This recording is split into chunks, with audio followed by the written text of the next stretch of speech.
Hello guys, in previous video we discussed about semantic search.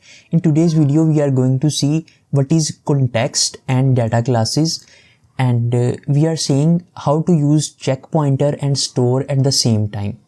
So it is saying with this all in place, we use the store in LangGraph. The store works hand in hand with the check pointer. The check pointer saves state to the thread as discussed above, and the store allows us to store arbitrary information for access across threads.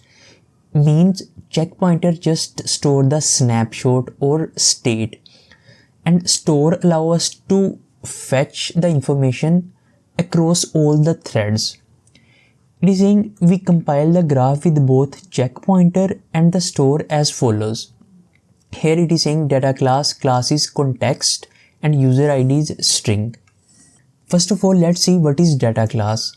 It is saying a data class in Python is a special kind of class designed to store data. It automatically generates useful method like init. Int is our initialization method or constructor. REPR means representation. Whenever we will print the object, what it will look like. EQ is equality check. Means whenever we want to compare the object, either this object will equal to other object, we'll use equality method and other. So you don't have to write boilerplate code if you use data class. It is our init or initialization function. Maybe it will look like this, like init. Here we are passing self, user ID is string, and session ID is also string.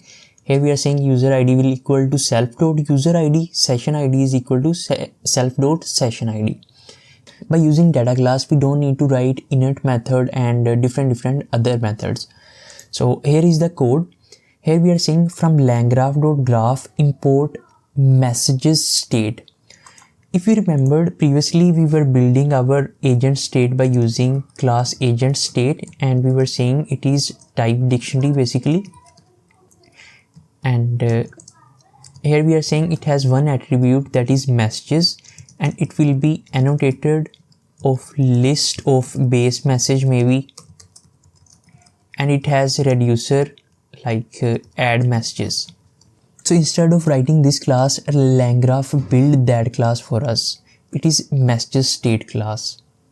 So it has annotated of list of any message. Means it will be any message like system message, AI message, human message, and the reducer is add messages. It is the documentation basically reference of this messages state. So we don't need to write this class manually. I will delete it, and from data class I import data class, and I use add data class decorator, and class is context. You can change this name whatever you want, and it has just only one parameter, that is user ID. And I am saying I need in-memory saver to initialize the check pointer, and in-memory store to store something in our memory of LangGraph, state graph, start and end nodes, and chat olama. Okay, perfect. Here I create the objects of in-memory saver, that is check pointer, in-memory store, that is store, and I also create the chat olama's object, that is LLM. And for now we have only one node, that is LLM node. It is our LLM node, and we are saying our state is messages state, and it will return the messages state, not the agent state. It is basically our messages state we import from langgraph.graph, and we are invoking our LLM by passing whole our state messages, and we are saying update our state by passing messages is equal to response, whatever the response LLM gives. And here we are building our graph. You maybe notice in state graph I pass two things. One is messages state, not the agent state, and another is context schema is context. It is basically the context I am passing. So what is context schema and context?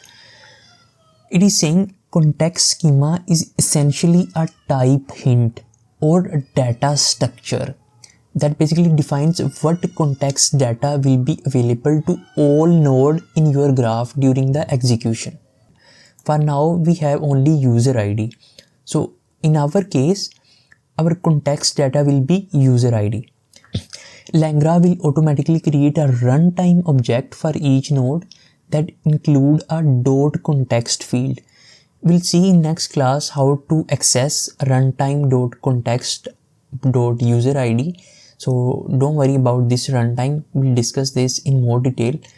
By passing context as the context schema, you're telling LangGraph, every time the graph runs, I will provide a context object and nodes can access it via runtime.context. Means we are able to simply access this user ID by typing runtime.context.userid. We actually access it in next video, so don't worry about that.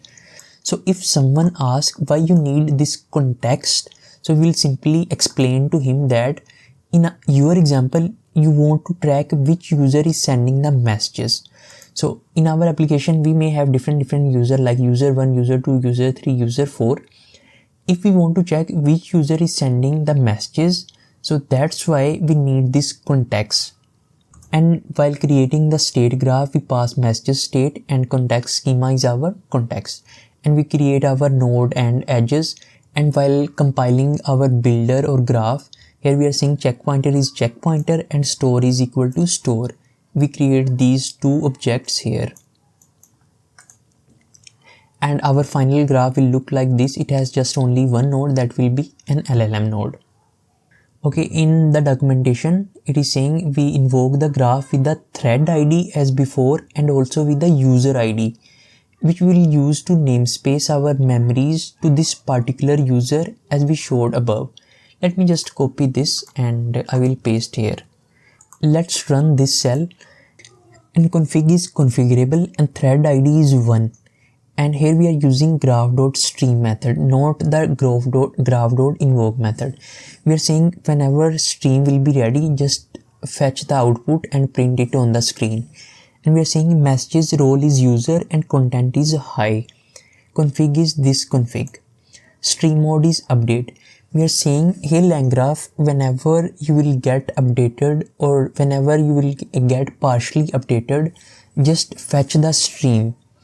And here we are saying context user ID is 1, mean we are passing user ID that is equal to 1, and we are saying print the update. It print this update, it print this message LLM node and message is AI message, content is hello, how can I assist you today. We pass hi and its response was this. Additional quarks are empty, response metadata are model is q1 2.5 created at that timestamp and done is true, done reasoning stop, total duration was that duration. And here you may notice output token is 10 and input token is 30 and total tokens are 40. These are the details. In next video we are going to use this runtime and context, and we are going to pass this new parameter that is runtime and also will pass the context. So see you guys in next video.